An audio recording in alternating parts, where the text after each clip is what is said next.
want to find and kill the people who murdered my wife. I don't think you could beat a 90-year-old nun in an arm wrestling match. I'll teach you. Oh, come Go on, take it. What is it? What are you... Take it. Aye. Now. Point it at my chest. Point it at my chest. Do it now. All right. Put your finger on the trigger. Come on, Charlie. Paralyzing, isn't it? When the time comes, I'll pull the trigger. When the time comes, you won't even remember which end of the gun the bullet comes out of. Try it closer.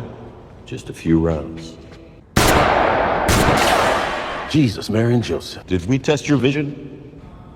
Guess I just have to get that close. Yeah, at point blank range. You might have a 50-50 chance of hitting something. Overestimating my odds? Who are you? You held a gun to my wife's head. You have the wrong guy. Yeah, I know. You didn't pull the trigger. Tell me where to find him. This is a remote that controls a device that's been decompressing the air between the sheets of glass beneath you. If I trigger it, the glass will shatter. So tell me where he is, or swim very fast. You have the wrong person. No, I have exactly the right person.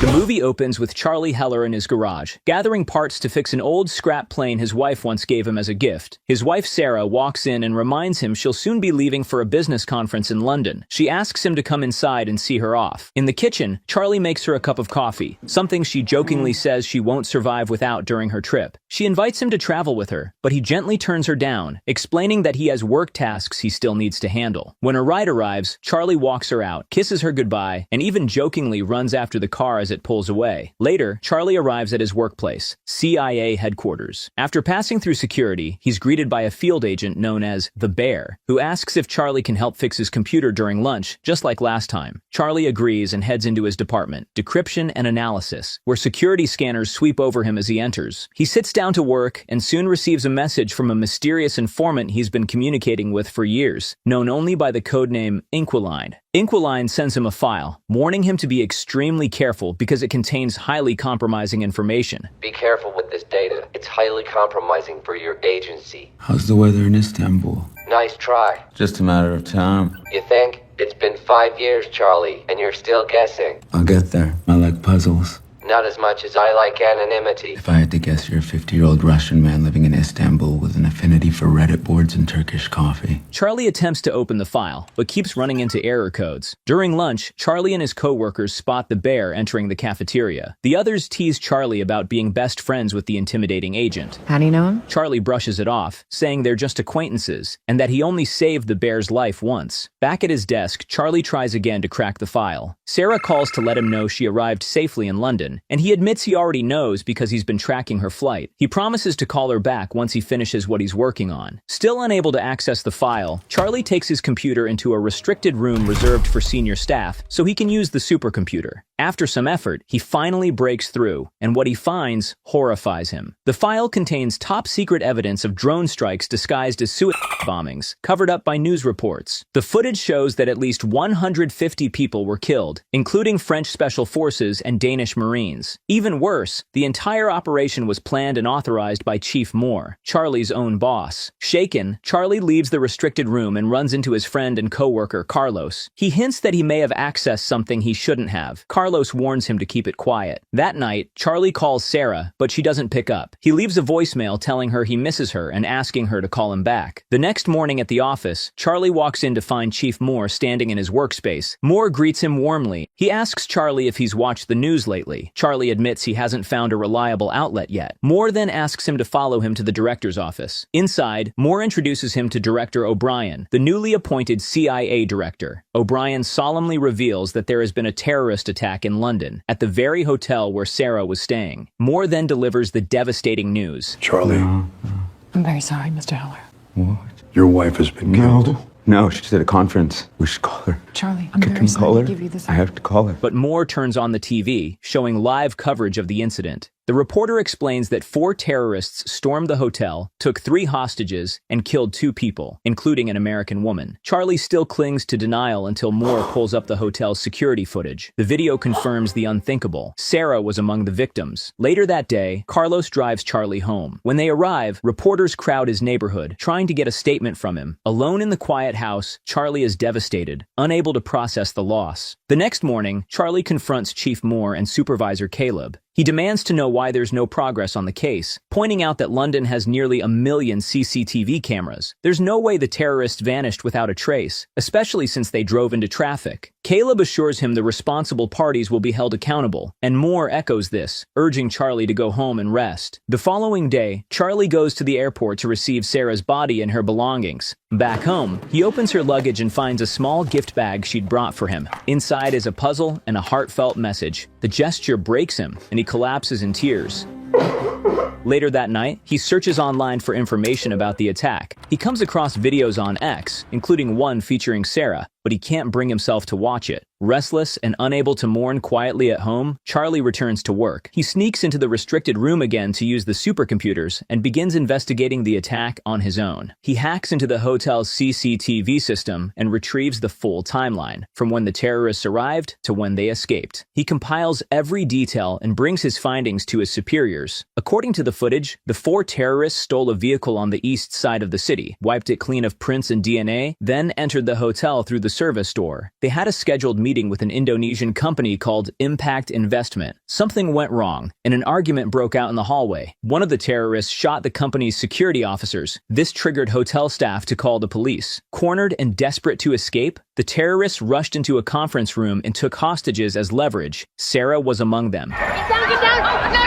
Run! They only took Sarah because she tried to save someone else. Charlie runs voice and facial analysis on the footage and identifies the 4 attackers. Mishka, based in Moscow, Laurence Elish, a former South African Special Forces operative, Gretchen, a former Armenian intelligence officer, and finally, Sarah's killer and the mercenary leader. Sarah's killer is harder to track. He seems to sense the cameras, says nothing. But I processed all the CCTV, cell phones, dash cams, body cams, and the audio to give us a 360, and that provides us with an ID. This is Horst Schiller. Loose affiliations with dozens of mercs and defense groups. I'm still filling that in. Charlie also reveals that he's tracked Gretchen's location. She's in Paris and visits the same cafe every day to buy bread. When Moore and Caleb show no surprise, Charlie realizes they already know all of this. You already know about Gretchen Frank? They assure him they'll compare his findings with their own and work on it, then send him to the agency therapist. At the therapist's office, Charlie opens up about his guilt and grief. He blames himself for not traveling with Sarah when she asked. He also confesses that he gave the agency the names of the killers, and they did absolutely nothing. That negligence fills him with anger. The next day, Charlie hides a chip inside his ID badge and slips into his department without triggering the scanners. In his office, he quietly copies the classified files he received from Inquiline onto the chip, then uses a skimmer on the printer to make additional digital backups. Inquiline tries to contact him, but Charlie ignores the message, shuts his laptop, and leaves the building. That evening, he stops by a bar. The owner asks him to watch the counter for a moment. I gotta close up the back.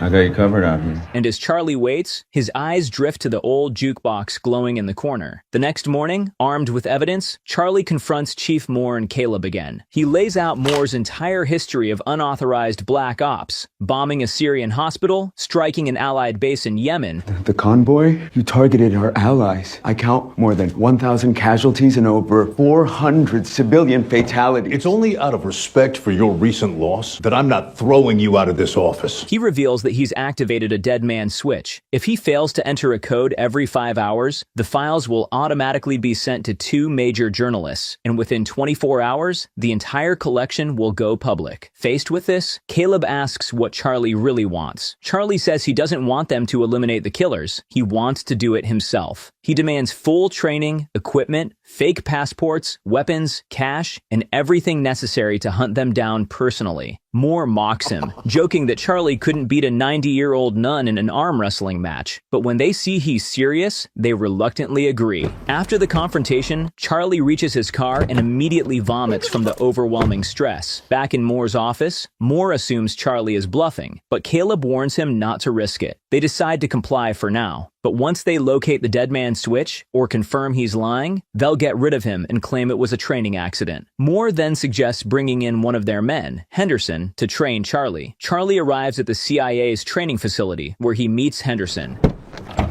The hell you doing? I'm not an Uber driver. Sorry. On their way, he introduces himself as Colonel Henderson and tells Charlie he is to follow every instruction without question if he wants even a chance of surviving his mission. And there is a slight chance you may come out of this alive. Only a slight chance. I'm overestimating your odds to boost your confidence, son. Meanwhile, back at the agency, Caleb and a group of analysts scramble to figure out how Charlie managed to smuggle highly classified files out of the building. They review CCTV footage but see nothing in Charlie's hands. My bet is he's bluffing. Man has an IQ of 170.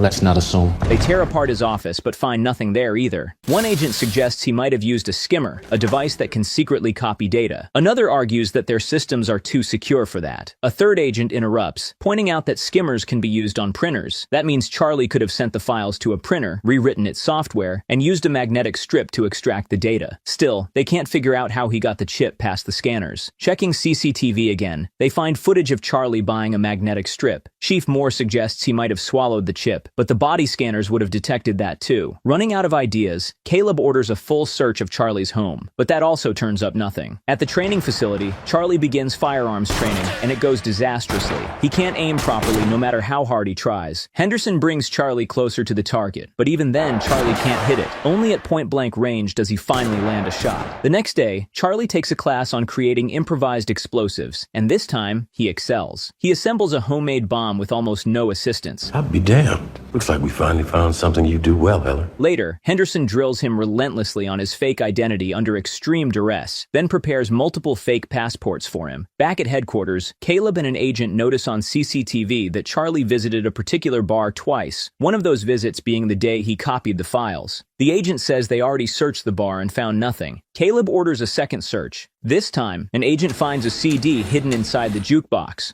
They try to decrypt Charlie's code, but the girl says it might take a while. Henderson visits Charlie's room and finds him staring at photos of his wife's killers. Henderson asks how Charlie expects to take down trained mercenaries while also evading CIA pursuit. Charlie admits that's exactly what he hopes Henderson will teach him. Henderson chambers around, hands Charlie the gun, and tells him to point it at his chest and pull the trigger. Charlie trembles and can't do it. Henderson snatches the gun back and tells him bluntly, he's not a killer, and no amount of training will turn him into one. You have to either be very confident or very stupid, which is its own kind of confidence. Truth is, you don't have that kind of confidence, and you are not stupid, not in the slightest. You're just not a killer, Charlie. Later that night, Charlie listens in through a hidden bug he planted in Moore's office. He hears Caleb and the tech team working to decrypt the CD. What if she can't break Heller's encryption? She will. Hours later, they crack it and discover Charlie has been bluffing about the dead man's switch. What's a bluff? He was playing us. And he did pretty well, too. With the truth exposed, Moore and Caleb decide it's time to eliminate him. Moore calls Henderson and gives the kill order. Henderson storms into Charlie's room with his gun raised, only to find the bed empty. He reports to Moore that Charlie has already escaped using a janitor's card and has taken a bag full of passports with him. He's got a bag full of passports. Caleb realizes Charlie has played them the entire time. Moore then remembers the physical Black Ops file Charlie slammed onto the desk during their confrontation. He flips it open and finds a tiny device attached, the real bug.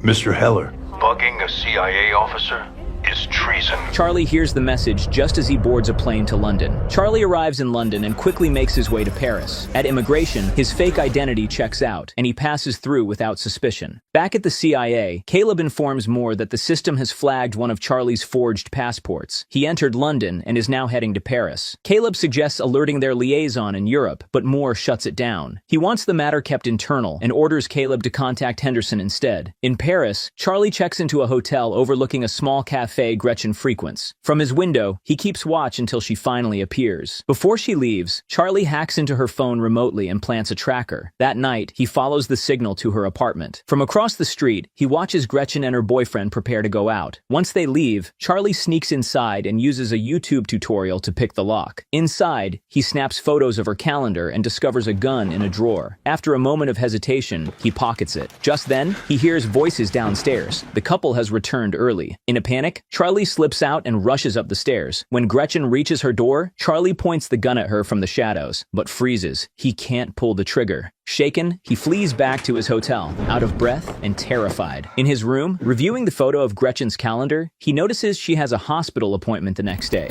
He researches the location and learns that she's seeing an allergy specialist who treats pollen-related conditions and forms a plan. The following morning, Charlie buys a bouquet. All of them, please. The lilies as well, please. I'll get all of them. You must have done something really bad. Not yet. And waits in a cafe across from the hospital. When Gretchen arrives, he follows her inside. During her treatment, the doctor's computer suddenly shuts down. Charlie caused the outage. When the doctor steps out to check the issue, Charlie slips in disguised as staff, locks the door, and seals Gretchen inside the respiratory chamber. Alarmed, she demands to know who he is. Charlie pumps a concentrated dose of pollen into the chamber, triggering a severe allergic reaction. As she struggles to breathe, he begs her to reveal Horst Schiller's location, promising to release her. Outside, doctors pound on the door. Moments before Gretchen passes out, Charlie cracks. He opens the chamber. She bursts out, knocks him aside, and tries to flee. They grapple, but she overpowers him and escapes. Charlie pulls his gun and chases her into the street, only for a van to tear through the lane and hit her instantly. Gretchen dies on the spot. Shaken, Charlie approaches her body, grabs her phone, and runs. He returns to his hotel, cleans up, packs, and buys a train ticket to Marseille.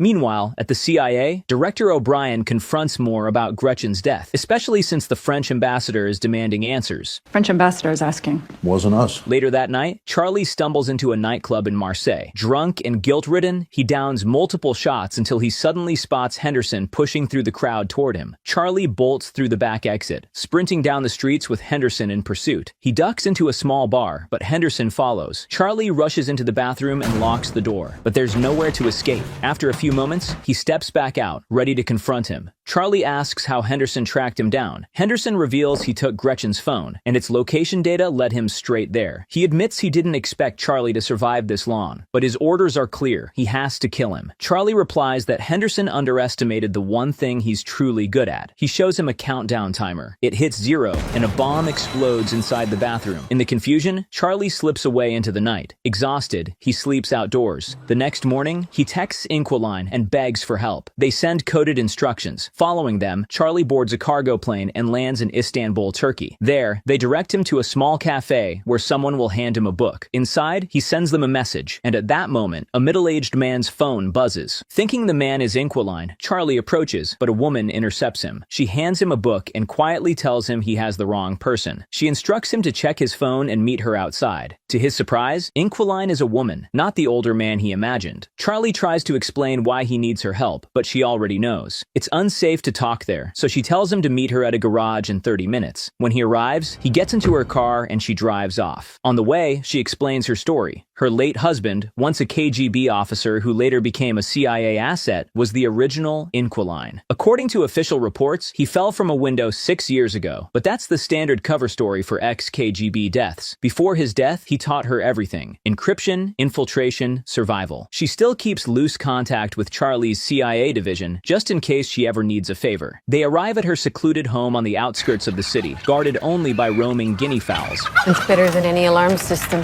Inside, they begin analyzing photos of Schiller's group. Charlie identifies Schiller as the mastermind who recruits mercenaries for anyone willing to pay, including Moore's Black Ops. Laurence, a former South African Special Forces soldier, handles weapons trafficking. But he's beyond paranoid, so we have to find a way to pull him out of the dark. Inquiline volunteers to lure him by posing as a seller of cheap arms. Okay, perhaps I can start a conversation. Suggest I have a contract for him. See if he will engage. Then there's Mishka, the weak link. He travels constantly and posts posts everything online. By analyzing a recent photo, they pinpoint his location. They also study the reflection of his girlfriend in a window in the picture and uncover her identity. They trace her flight history and confirm Mishka is in Madrid. Back at the CIA, Caleb tells his team to monitor the 3 remaining operatives on Charlie's hit list. He's certain Charlie will go after them next. That afternoon, O'Brien meets Moore for lunch. She tells him bluntly that he was the first person her predecessor warned her about. She suspects he's been running secret black ops without transparency, and she makes it clear she won't tolerate being kept in the dark. Moore puts on his usual calm, reassuring face and promises her full cooperation, just as he did with those before her. Your predecessor sat me down at this very same table no more than a week into his term and gave me pretty much this exact same speech. Oh, wait.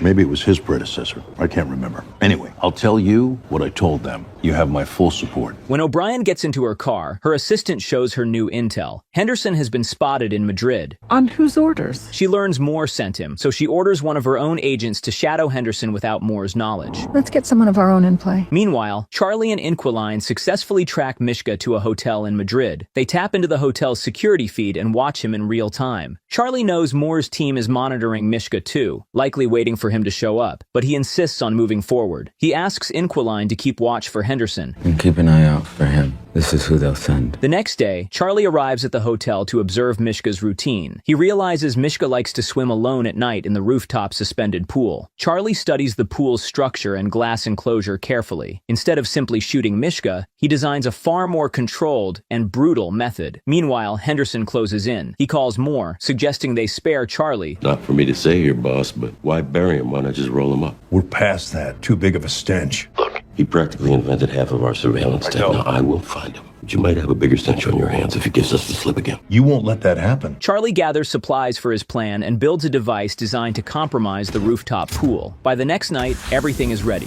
He trails Mishka through the hotel, unaware that Henderson is already close behind. In the lobby, Charlie notices a man tailing him and quietly asks Inquiline, through a hidden earpiece, to run facial recognition. Before she can even start, she spots Henderson on the security feeds heading straight toward him. The other man is CIA as well, the one O'Brien sent to shadow Henderson. Let's get someone of our own in play. Inquiline urges him to abort, but Charlie refuses. The show must go on. Charlie reaches the rooftop and confronts Mishka in the pool. He demands to know where Schiller is, revealing that he's the husband of the woman Mishka helped murder. Then he shows Mishka a small remote. Charlie explains that he's slowly been decompressing the air between the layers of the glass enclosure, and that one press will shatter the entire structure. Mishka panics and tries to climb out of the water, but Charlie hits the button. The glass cracks, then explodes outward. Mishka plummets from the rooftop to his death. Inquiline urgently tells Charlie to escape. Henderson is closing in. She directs him toward the basement, but Henderson intercepts him just in time. Before Henderson can grab him, the second CIA agent tackles him, and the two erupt into a vicious fight. Henderson swings a baton while the agent slashes with a knife. Charlie watches from the doorway as Henderson slams the agent's head into a washing machine. The agent pulls a hidden gun from his sock and shoots Henderson in the stomach. Henderson wrestles the gun away and fires a round into the agent's head, killing him. Charlie hesitates, wanting to help the wounded Henderson, but Inquiline pleads with him to run, so he does. Back at CIA headquarters, Director O'Brien summons Moore. She asks where Charlie is, and Moore claims Charlie is still on bereavement leave and unreachable. He promises to update her if anything changes, but once Moore leaves, O'Brien looks at her screen, a surveillance image of Charlie at the Madrid hotel, and realizes that her subordinate has been playing a double game, keeping her in the dark.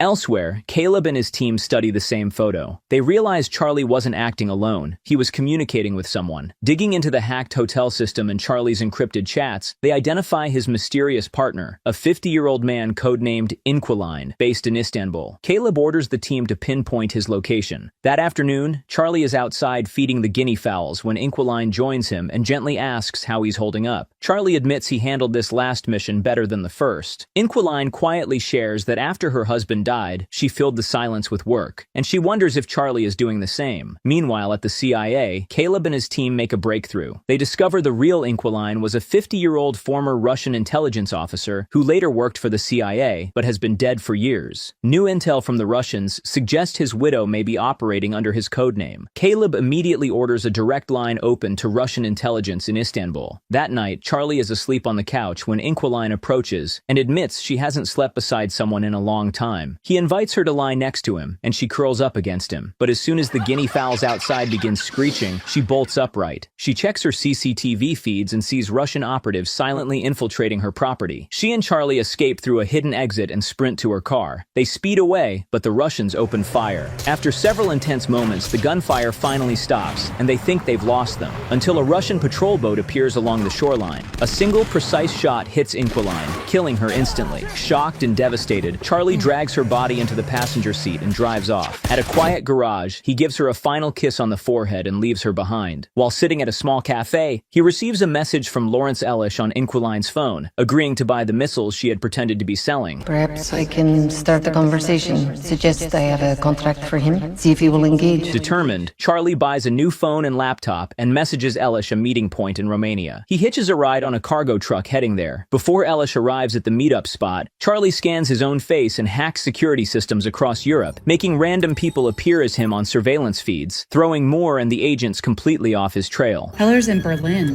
What? This was 40 minutes ago. When Elish finally arrives, Charlie calls the phone he left waiting on a chair. When Elish answers, Charlie instructs him to open a box containing the missiles. The moment Elish lifts the lid, an IED Charlie built activates. You drop the lid, move away, or cross the beam, it detonates. Charlie steps out of hiding and confronts him. He tells Elish to look at the photo of Sarah taped to the box and demands Schiller's location in exchange for defusing the bomb. Terrified, Elish reveals that Schiller is usually on his yacht somewhere in Russian waters. He says he delivers weapons to Primorsk, a major Baltic port, and contacts Schiller's men, Simon and Christoph, using a secret numerical code. Charlie demands the phone, the code, and the men's names. He takes them, walks away, and ignores Elish's desperate pleas. Where you going? You jump really fast. You might survive the blast. Please, wait! At CIA headquarters, Caleb realizes Charlie is throwing them off with the random CCTV appearances. When news of Elish's death in Romania comes in, he immediately concludes Charlie was responsible. Later, Charlie arrives in Primorsk by boat. He rents a room and finally solves the puzzle Sarah left behind.